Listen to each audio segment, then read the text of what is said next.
रात को गुन्नू को सुलाते वक़्त वो एकदम से बहुत ज़ोरों से रोने लग गई। मैंने सोचा पता नहीं ऐसा क्या हो गया जो मेरा बच्चा इतना ज़ोर से रो रहा है। फिर उसने बोला मम्मा मेरे कान में दर्द हो रहा है। जैसे ही मैंने उसका कान चेक करा तो कान के अंदर उसकी स्वेलिंग हो रखी थी। फिर क्या नेक्स्ट मॉर्निंग में उसको स्कूल भेजा। जैसे ही दिन में स्कूल ओवर हुआ मैं और गुन्नू के पापा पहुँच गए उसको लेकर सीधा डॉक्टर के पास।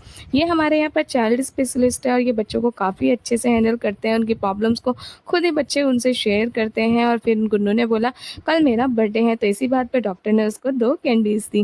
गुन्नू ने अपनी सारी प्रॉब्लम उनके साथ शेयर करी, उसकी दवाई वगैरह हमने लिखवाई।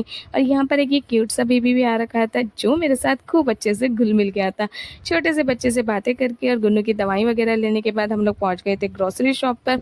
यहाँ से हमें घर के लिए थोड़ा-सा सामान लेना था, कुछ गुन्नू को अपने स्कूल में टॉफ़ियाँ बाँटनी थी, तो वो लेनी थी। उसके बाद थोड़ा-सा घर का राशन वगैरह लेना था, सामान वगैरह लेना था, वो हमने लिया। और मेरे गुन्नू ना जहाँ हम लोग आते हैं वहाँ आने के लिए बहुत एक्साइटेड रहती है, क्योंकि उसको ना उसकी फ़ेवरेट चीज़ें मिल जाती हैं। और ये यहाँ पर इतनी क्यूट-क्यूट हरकतें कर रही थी।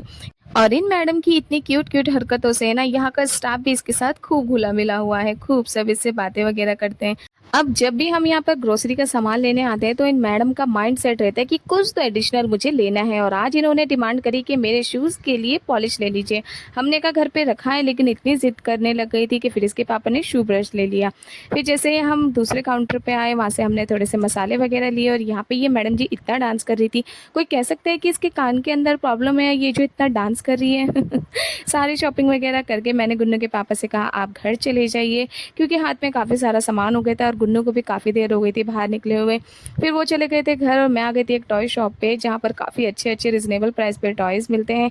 यहाँ से मैंने गुन्नू के लिए कुछ टॉयज़ वगैरह लिए। अब इन्हें पैक कराकर मैं सीधा जा रही हूँ घर, क्योंकि मुझे बहुत ज़ोरों की भूख लगी है और अभी हमारा लंच बनाना बाकी है।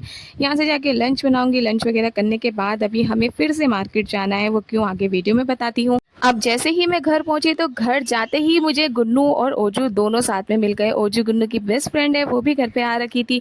दोनों काफ़ी मस्ती कर रहे थे। जैसे ही शाम हुई हम लोग पहुँच गए थे फिर से मार्केट, क्योंकि बर्थडे की अभी थोड़ी-सी शॉपिंग बाकी है, तो हमने थोड़ा-सा सामान वगैरह लिया।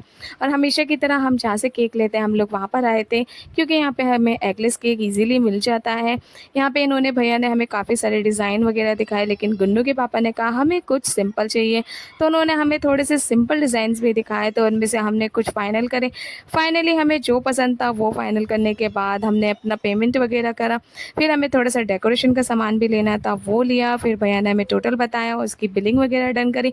उसके बाद हम लोग निकल गए घर के लिए। So guys finally birthday shopping तो डन हो गई है। अब हमने बर्थडे के लिए और क्या-क्या करा वो देखने के लिए आपको मेरा नेक्स्ट पार्ट देखना पड़ेगा। मिलते हैं कल, तब तक के लिए बाय बाय।